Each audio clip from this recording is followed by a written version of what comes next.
La variété, elle arrive, le directeur l'entend et il désigne, il apprend cette variété, il comprend bien, mais il se dépose de ça en disant c'est à cause de mes subordonnés victoriens.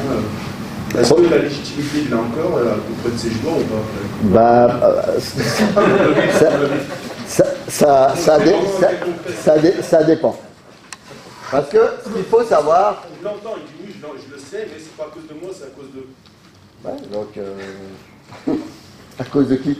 De ses entraîneurs adjoints. Ouais, l'appareil ne fonctionne pas. Ouais, ou alors ça, c'est. Tu es mon directeur de l'école de rugby, mon responsable de l'école de rugby. Bon. Tu es mon président. Moi, je suis directeur sportif. Mon président me dit, Nadine, ça serait bien qu'on retravaille sur l'école de rugby, que tu proposes un truc, voilà, qu'on fasse un travail là-dessus parce que ça devient important. Et puis la Fédé nous dit, voilà, ok. Ok. Bon, il me donne une injonction, une instruction. Moi, j'arrive là-dedans, je dis, voilà, toi, tu es responsable de l'école de rugby, fais-moi un projet. Ça serait bien que tu travailles dessus avec tous tes exécuteurs. Voilà. Là, dans les 15 jours, tu vas faire des réunions, tu vas... Ok. Bon. Le projet, il est fait. Il me donne. Bon, merci Alain. Ok. Tu es président. Voilà le projet de l'école de rugby. Donc j'ai demandé à Alain de travailler. Voilà ce qu'il m'a fait. Et là, le président dit, c'est quoi cette merde? Comment ça? Mais c'est quoi cette merde, il m'a dit. Moi, je t'ai demandé de faire un projet innovant, de faire des trucs. Là, il n'y a rien. Il n'y a rien là-dedans. On fait la même chose et... Je préviens. Et là, le mauvais président, il va taper là-bas. Le bon président, il dit, attends, moi, je m'adresse à toi, directeur sportif. Donc, le directeur sportif, tu es responsable du projet, de l'ensemble de la structure. Ne viens pas me faire chier avec Adèle. Moi, je te demande un projet, tu me ramènes un projet valable. Ça, c'est un bon président. Mais si le président, il rentre dans mon jeu qui est, je me décharge, Jean va parler de délégation, je délègue le travail, mais je ne délègue pas ma responsabilité. Et le problème, c'est que si la personne fait ça, elle délègue sa responsabilité, et là, pour moi, c'est un manipulateur, c'est... Non, ta responsabilité, quelle est ta zone? Ma zone, c'est le projet sportif. Donc tu es responsable de tout ce qui se passe dedans. Donc tout ce qui se passe dedans, y compris les productions et les résultats. Donc, Jérôme, s'il sort un truc de l'ETR et que le président il dit ce qui se passe quoi, il ne va pas aller dire ouais, c'est le CTC, machin. Il va aller voir le CTC. Donc moi, tu viens me dire c'est ta responsabilité, je retourne à la putain. Donc, avant quoi que ce soit, je vais le valider. Et donc, là, c'est un jeu de... C'est un mauvais jeu joué. Et il faut vraiment l'obtenir. Et pour aller plus loin, les gens vont s'en rendre compte. Les gens vont se rendre compte tout de suite de la manière dont tu prends ou pas tes responsabilités. C'est-à-dire que le capitaine de bateau, le bateau est en train de tanguer, le capitaine de bateau dit, bah, c'est ma faute, hein. C'est le cuisinier là en bas, il ne fait pas de la bonne cuisine. Ou alors, c'est l'autre qui n'a pas... Non, capitaine, c'est toi je parle. On parle à toi, là, on fait comment pour sortir de ce merde? Oh, moi, c'est pas moi, c'est... Et là, je saute dans la barque. Tiens. Le mec qui sort du bateau, ça existe, ça. Le bateau, il est en train de couler. Et le mec, il monte dans le canot et il s'en va. Et on dit, pourtant, il y a un principe dans la marine, c'est l'amiral ou le capitaine, il parle le dernier. Parce qu'il ne faut pas qu'il enlève sa responsabilité. C'est lui qui est responsable du bateau. Jusqu'au bout. Oui, je suis responsable jusqu'au bout, donc je vais aller lui... ok, j'ai compris, chef. Par contre, David, ouais. Par contre, ça met en relation aussi parfois la difficulté chez nous, aux directeurs sportifs, directeurs techniques, coordinateurs sportifs, du niveau de responsabilité. C'est ça. C'est-à-dire que si la commande n'est pas précise du président, si la commande du président elle dit tu as la responsabilité du projet sportif dans son intégralité, c'est-à-dire que tu as même la responsabilité des éducateurs, des entraîneurs, etc. Mais en fait, parfois c'est un peu flou. C'est-à-dire que les espaces de décision ou le niveau de responsabilité est flou, et donc ça a créé de la confusion. C'est-à-dire que si le directeur sportif il est nommé mais sans que tous les éducateurs de toutes les strates de l'organisation ou les entraîneurs, si c'est pas clair, ça crée de la confusion dès le départ. Bah, surtout si dans l'organisation, c'est pas clair. C'est-à-dire que, où il est l'organigramme? T'es où toi dans l'organigramme? Donc par contre, si dans l'organigramme, il y a le DS là-haut, le directeur sportif, et que dessous, il y a déjà tous les gens, et qu'à côté du S, on voit déjà toutes les responsabilités. Moi, je suis président, et ça arrive souvent, j'ai un poste de directeur sportif ici. Le poste de directeur sportif n'existe pas. C'est le cas, n'existe pas, n'a jamais existé, ou dans le club, il peut ne pas exister. J'ai deux choses. La structure du poste, les missions, les responsabilités, etc., et la personne. Ça, si ça n'existe pas, qu'est-ce qui va se passer? Je vais chercher une personne sur le nom, sur l'image, et je vais lui dire, construis ça. Qu'est-ce qui va se passer? La personne va s'appuyer sur son expérience, sur son image, et sa représentation, qui est limitée et très subjective du contexte, pour construire son poste. Et donc, qu'est-ce qui va se passer? Elle peut construire son poste qui ne correspond pas aux besoins d'ici. Et donc, qu'est-ce qui va se passer? C'est que comme ça, il va le construire par rapport à sa propre identité. C'est moi, j'ai envie de travailler comme ça. Moi, ce qui me paraît important, c'est ça. Moi, et donc je commence toujours par moi, et pas par rapport à une situation, un contexte global. Le jour où ce monsieur s'en va, ben, il emmène ça. Ben ouais, parce que c'est structuré par rapport à lui. Donc c'est son miroir. Et donc, petit conseil, donc c'est pas stable. Une structure stable, c'est une structure qui fait ça, mais ça c'est vide. Et elle structure ça. Et ça c'est vide. Pourquoi c'est vide? Parce que là-dedans, elle va aller chercher ici la personne qui convient à ça. Quand la personne ici, elle doit s'appuyer là-dessus et doit structurer ça. Et quand elle s'en va, il y a toujours ça. C'est ce qu'on appelle une structure stable. C'est-à-dire une colonne vertébrale. Et ça, c'est intéressant parce que dans la durée, c'est plus important et plus efficace. Deuxièmement, il y a un principe qui va être très important, c'est la cohérence. Et donc, ça, c'est cohérent. C'est-à-dire qu'il y a le leader avec le truc. Le problème, c'est que, on va sortir de l'aspect junior, mais dans un club, il peut y avoir une incohérence. C'est-à-dire des besoins, un besoin de structuration, un besoin de mettre en place des choses, un besoin, et que la personne qui est là ne le fait pas. Et donc elle ne le fait pas. Donc il y a un besoin de former des éducateurs, un besoin d'innover, un besoin de s'adapter, un besoin de manager une structure, un besoin de réorganiser le système. La personne ne le fait pas. Pourquoi? Parce qu'un directeur sportif qui passe 90% de son temps avec les seniors 1, ou l'équipe 1, elle ne fait pas son job. Pourquoi? Parce que dessous, il y a le centre de formation, dessous, il y a les féminines, dessous, il y a le recrutement, dessous, il y a le médical, dessous, et vous regardez bien, je dis bien dessous. Et puis il y a les pros. Et donc si elle passe 99% de son temps avec les pros, il y a une grande partie de la structure qui n'est pas managée. Et ça devient incohérent parce qu'elle est au-dessus. Et on dit donc au-dessus, tu es en responsabilité ça, ouais.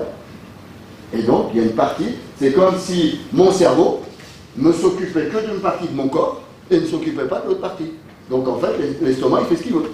Ouais. La jambe gauche, elle fait ce qu'elle veut. Ouais. Et donc, tu verrais quoi? Un système complètement désorganisé, déstructuré. Et il fait quoi ton cerveau? Il s'occupe du bras droit, c'est important, il boit. Et donc, et qu'est-ce qui se passe?